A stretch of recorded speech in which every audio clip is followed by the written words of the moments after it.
అమ్మ వాళ్ళ ఇంటికాడ నుంచి అయితే సాయంత్రం అయితే బయలుదేరినాం. ఇక రాంగా కూరగాయలు తీసుకొని అయితే ఇంటికొచ్చేసిన. ఇంటికొచ్చేసినాక నేను ఫ్రెష్ కూడా కాలే. ఒక 8 రైస్ అయితే ఆర్డర్ వచ్చేసినాయి. ఒక 6 అయితే రోడేసే వాళ్ళకండి. ఇంకొక 2 అయితే డ్రైవర్లకు అని చెప్పేసి అయితే 8 మీల్స్ అయితే ఆర్డర్ వచ్చేసినాయి. ఇక టకటక కూరగాయలు అన్నీ చదురుకున్నా. ఇక్కడైతే పప్పు కుక్కర్లో పెట్టేసిన. ఇక బియ్యం కూడా పెట్టేసిన గ్యాస్ మీద.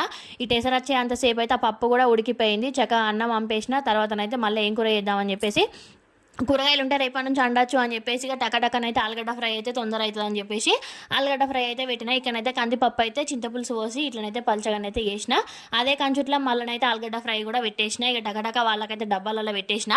నేనైతే 8 మందికి ఒకటే డబ్బాలో పెట్టేసిన. ఇట్లా అనుకుంటే 8 మందికి ఒకటే డబ్బాలో పెడితే మళ్ళీ వాళ్ళు ఫోన్ చేసిరు, అక్క ఇంకొక 2 అయితే వేరే పెట్టండి, అవి వేరే వాళ్ళకు డ్రైవర్లకు అని చెప్పేసి సరే అని చెప్పేసి మళ్ళీ పెట్టిన. మళ్ళీ కొంచెం కొంచెం తీసేసి మళ్ళీ ఒక క్యారేజ్లో పెట్టేసి వాళ్ళకైతే అప్పచెప్పేసిన. ఇక నాకైతే పని ఉన్నది చూడండి. ఇంటికాడ వచ్చినాక అంగడి ఉందంటే ఇదో పని అయితే స్టార్ట్ అయిపోయింది.